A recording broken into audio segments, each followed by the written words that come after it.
Good evening, this is All India Radio and I'm Prabjot Barua with the news at 9.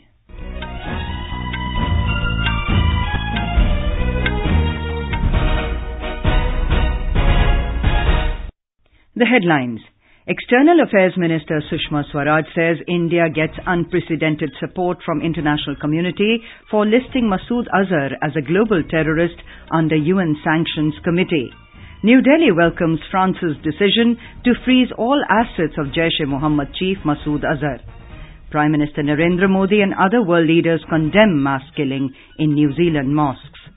BJP and Apna Dal to jointly contest Lok Sabha elections in Uttar Pradesh. Apna Dal to contest on 2 seats. DMK-led alliance announces seats for Lok Sabha elections in Tamil Nadu. India's trade deficit narrows in February, exports up by 2.44%, imports declined by 5.4%.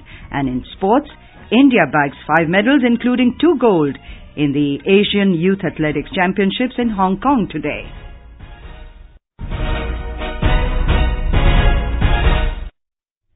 External Affairs Minister Sushma Swaraj today said India has secured an unprecedented support from the international community for listing of Masood Azhar under the UN Sanctions Committee. In a series of tweets, Mrs. Swaraj said this year the proposal was moved by USA, France and UK and supported by 14 of the 15 UN Security Council members and also co-sponsored by Australia, Bangladesh, Italy and Japan, non-members of the Security Council this year. The minister said the proposal has been mooted 4 times in the UN to list Azhar as a global terrorist. In 2009, India, under the UPA government, was the lone proposer, whereas India's proposal was co-sponsored by the US, France and UK in 2016. Mrs. Swaraj said in 2017, USA, UK and France moved the proposal. Earlier this week, China had put technical hold on proscribing Azhar as a global terrorist under the UN sanctions regime. India has welcomed the decision taken by France to sanction Jaish-e-Mohammed Chief Masood Azhar. In a tweet, External Affairs Ministry spokesperson Ravish Kumar said Azhar, who is Pakistan-based and his outfit is a UN-proscribed terrorist organization, is responsible for the Pulwama terrorist attack. Earlier, France had decided to freeze all assets of Pakistan-based terror outfit Jaish-e-Mohammed Chief Masood Azhar in application of the country's monetary and financial code. A joint statement issued by the French Interior Ministry, Finance Ministry and Foreign Ministry said that France would raise the issue with its European partners with a view to including Masood Azhar on the European Union list of persons, groups and entities involved in terrorist attacks. Prime Minister Narendra Modi and the other world leaders today condemned the mass killings in 2 mosques at the Christchurch city of New Zealand, in which 49 persons were killed and 20 others injured.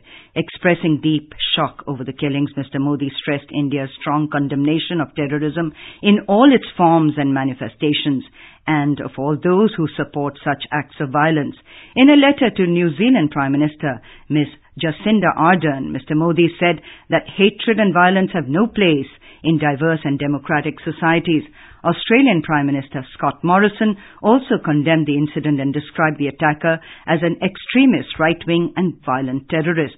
US President Trump in a tweet termed it as a horrible massacre and offered US assistance to its ally. He said his warmest sympathy and best wishes goes out to the people of New Zealand. UK Prime Minister Theresa May, offering her deepest condolences in a tweet, said her thoughts are with all of those affected by the sickening act of violence. German Chancellor Angela Merkel said she mourned with New Zealanders for their fellow citizens who were attacked and murdered out of racist hatred while peacefully praying in their mosques. French President Emmanuel Macron called it an odious attack and said France stood against any form of extremism. Pope Francis assured all New Zealanders, and in particular Muslim community, his heartfelt solidarity. New Zealand police said they have detained 4 people in connection with the deadly shootings and have neutralized a number of improvised explosive devices found.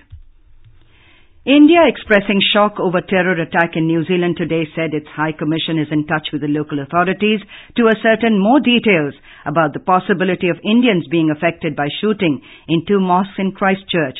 The High Commission has already started a helpline for providing the required assistance. The helplines are 021-803899 and 021-850033. It has urged the Indian community to contact the mission for any assistance. President Ram Nath Kovind today inaugurated the Festival of Innovation and Entrepreneurship at Gram Bharti near Gandhinagar in Gujarat. He also presented the 10th Biennial National Grassroots Innovation Awards on this occasion. Speaking on the occasion, President Kovind said the country needs to build an ecosystem for converting innovations into enterprises. NIF has created a huge database of ideas, innovations and traditional knowledge practices from all over the country. It has recognized over 800 grassroots innovators through awards, and it has had hundreds of innovations validated through our institutions. Mr. Prakash Singh Raghavan of Uttar Pradesh got Lifetime Achievement Award for his innovations in new varieties of agriculture crops. The first prize in veterinary herbal medication for coccidiosis received by Periyasamy Ramasamy of Tamil Nadu. A preliminary report has blamed the negligent conduct of structural audit for collapse of footover bridge connecting Mumbai's Chhatrapati Shivaji Maharaj Terminus's platform number 1 with BT Lane near Times of India building. 6 people were killed and 31 injured in the mishap yesterday. Our correspondent had the details of the report. The preliminary report of the Chief Engineer Vigilance states that the structural audit of the bridge was not conducted in a responsible and fair manner. The report published this evening states that the tragedy could have been avoided if the structural audit had been done diligently. In view of the major lapses observed, the report proposes suitable action against the auditing firm, and the structural audit of all the bridges conducted by this firm should be done again. It also concludes that necessary action must also be initiated against concerned MCGM staff and the firm awarded the maintenance and repairs contract, who are prima facie found lacking in their job. Kunal Shinde, AIR News, Mumbai. This is All India Radio giving you the news. For quick news updates, follow us on Twitter at AIR News Alerts. आज plastic pollution से नदियों और समुद्र में मछलियां और कछुए मर रहे हैं और सड़कों पर मवेशी भी। पर आप चाहें तो इसे रोक सकते हैं अपना डोनेशन देकर। डोनेशन देने के लिए अगली बार जब बाजार जाएं तो कपड़े या जूट का बैग साथ ले जाएं और प्लास्टिक का बैग इस्तेमाल ना करें। आपका ये छोटा सा डोनेशन है पर्यावरण में बड़ा योगदान, और यही है आपका green good deed. Green good deeds मतलब कुछ हरे भरे काम अपनी धरती के नाम। पर्यावरण, वन एवं जलवायु परिवर्तन मंत्रालय द्वारा पर्यावरण हित में जारी। पूर्वा, तुम कार चलाते समय खाना क्यों खाती हो? अरे लेट हो जाता है घर से ऑफिस के लिए निकलने में, तो कार में ही खा लेती हूँ। लो तुम भी खाओ ना। No thanks. अच्छा, फोकस कर पाती हो ड्राइविंग पर? क्या मतलब? जानती हो, इसे डिस्ट्रैक्टेड ड्राइविंग कहते हैं। और जो तुम कर रही हो ना, उससे फालतू की टेंशन कुछ नहीं होगा यार। देखा, ये होता है डिस्ट्रैक्टेड ड्राइविंग करने से। आज तो बच गए, लेकिन शायद कल ना बचे। ध्यान रहे, डिस्ट्रैक्टेड ड्राइविंग हो सकती है डिस्ट्रैक्टिव ड्राइविंग, तो फोकस रखें ड्राइविंग पर। सड़क परिवहन व राजमार्ग मंत्रालय, भारत सरकार द्वारा जनहित में जारी। BJP and Apna Dal will jointly contest the upcoming Lok Sabha elections in Uttar Pradesh. In a tweet, BJP President Amit Shah said the Apna Dal will contest on 2 seats.